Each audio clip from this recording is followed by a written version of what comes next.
Nah, Pak, saya mau mulai sebuah pertanyaan. Nah, tentang ada kematian seorang dukun beberapa hari yang lalu, dan itu tepat sama ramalannya. Nah, saya mau tanya kepada Pak Daniel Sutoyo dan Pak Dautoni tentang ini. Itu tentang seorang dukun wanita namanya Mbak Yu yang sempat viral, katanya Jokowi akan lengser, tapi nggak jadi, puji Tuhan. Ya, tapi tentang kematiannya dia lengser. Nah, saya mau tanya dari dua pihak, dari sisi akademis, dari sisi praktisi. Nah, ini tak boleh Pak Dautoni, kita tanya Pak Daniel Sutoyo dulu ya. Nanti penutup, terus habis itu Pak Dautoni ya. Seru ini pasti. Gini, Michael. Iya, gimana Pak Dautoni, langsung aja. Ramalan yang bicara pribadi pasti tepat karena setan bisa merekayasa supaya itu terjadi. Oke. Nah, kan ada orang yang mati sebelumnya. Ya. Jadi ingat, Alkitab pun juga mengatakan ada orang yang mati sebelumnya, belum waktunya maksudnya. Ya. Tapi tetap rohnya ada di dunia orang mati. Oke.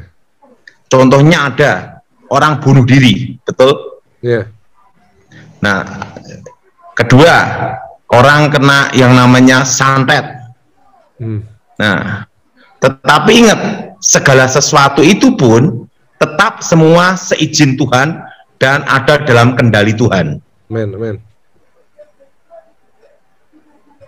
Michael, ramalan yang bicara pribadi pasti tepat. Ya. Tapi ramalan yang bicara negara atau dunia pasti gagal. Karena tidak semua orang yang di negara itu menyerahkan dirinya kepada setan. Oh iya. Karena apa? Karena semua itu masih dalam kendali seizin Tuhan. Menurut Michael gimana? Iya Pak, setuju Pak. Nah berarti kalau misalnya ada dukun yang meramal tentang dirinya sendiri pasti tepat, yaitu tentang kematian kemarin ya. Kan setan bisa merekayasa supaya itu terjadi. Oke. Nah, seperti orang dibunuh, memang setan tidak langsung rohnya diambil, tetapi ada cara. Nah, misalnya orang pakai pisau mati, betul? Yang kedua ada juga dia ngeramal sendiri, artinya apa? Setan punya hak atas hidupnya. Nah, mati, gitu loh, Michael. Iya. Ramalan yang bicara pribadi itu pasti tepat, karena setan punya hak merekayasa dirinya, maka disebut anak-anak dunia dan anak-anak Elohim. Kalau anak-anak dunia itu masih di bawah kendali setan. Setan punya hak atas hidupnya. Tapi kalau anak-anak Elohim itu posisi di atas setan. Setan tidak ada hak dan tidak ada kendali. Kenapa? Anak-anak Elohim posisi di atas setan. Itu bedanya. Amen. Nah, iya Pak. Nah, kalau yang dalam Tuhan itu posisinya ada di atas setan. Jelas, Michael? Jelas. Nah, kalau yang tidak dalam Tuhan, posisinya di bawah setan. Ya. Oke, lanjut, Michael. Ya. Jadi, Pak Daud, kalau misalnya kita bicara tentang ramalan pribadi, misalnya itu orang yang diramalkan oleh seseorang. Nah, kok bisa Pak orang itu menyerahkan dirinya? Nah, gimana prosesnya kok bisa sampai orang itu jatuh ke dalam tangan dari dukun itu? Misalnya kalau kita nggak bicara tentang dukun yang mati ini, tapi kita bicara orang kok bisa tiba-tiba dia menyerahkan dirinya, kan tadi orang percaya kok bisa menyerahkan dirinya ke setan, itu gimana? Gimana Michael? Maaf, suara nggak jelas. Ya. Gimana Michael? Ini, kan kita udah dengar tadi bahwa anak Elohim, anak Tuhan itu di atasnya setan. Tapi kok bisa Pak ada orang yang percaya Tuhan terus datang ke dukun tapi terus juga kena Pak ramalannya Pak? Gini ya, pada waktu orang pergi ke dukun berarti ingat itu mendukakan hati Tuhan, mendukakan Roh Kudus. Nah, kalau orang pergi ke dukun berarti kan tidak percaya Tuhan. Yeah. Otomatis apa? Tidak ada perlindungan Tuhan. Nah, kalau tidak ada pelindungan Tuhan, di alam roh itu telanjang.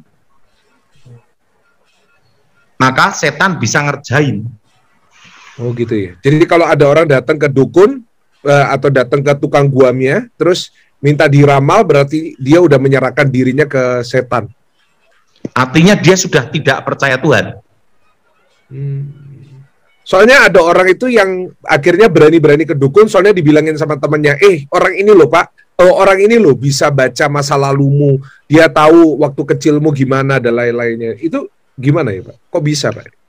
Kalau dia datang itu kan berarti dia ingat Saul pada waktu pergi ke tukang penenung, pemanggil arwah. Ingat, dia mendugakan hati Tuhan. Betul Michael? Betul. Saul. Akhirnya apa yang terjadi? Roh Elohim, roh Tuhan undur. Dan ingat, itulah kehancuran Saul. Iya Pak. Kok bisa dukunnya bisa lihat masa lalu, kok bisa lihat ya Pak kehidupan kita, kok bisa pas gitu loh. Oke. Dukun pasti akan melihat masa lalu, bukan masa depan. Ya. Karena setan tidak tahu masa depan, tetapi merekayasa supaya itu terjadi. Nah, gini, di alam roh itu ada rekaman-rekaman apa yang diperbuat manusia. Yeah. Iblis dikatakan pendakwa penuduh. Yeah. Seorang pendakwa penuduh pasti punya barang bukti. Iya. Nah, kau? Ya, setuju Pak.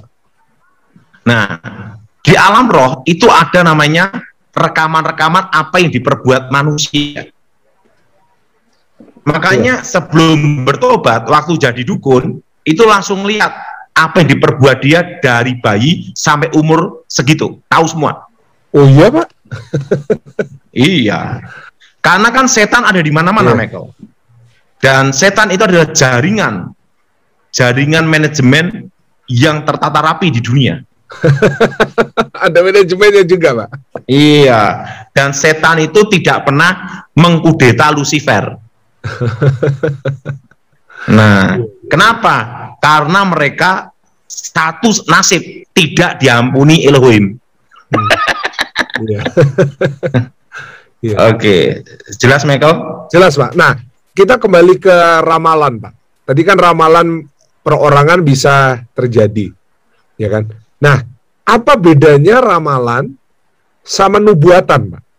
Nah, ini kan mirip-mirip Pak. Kan ngomongin tentang masa depan. Nah, ini di mana nanti kita juga tanya sama Pak Daniel. Nah, Pak Daud, terputus Michael. Suara yang terputus, enggak jelas. Gimana? Ya, sorry, Pak Daud dengar saya?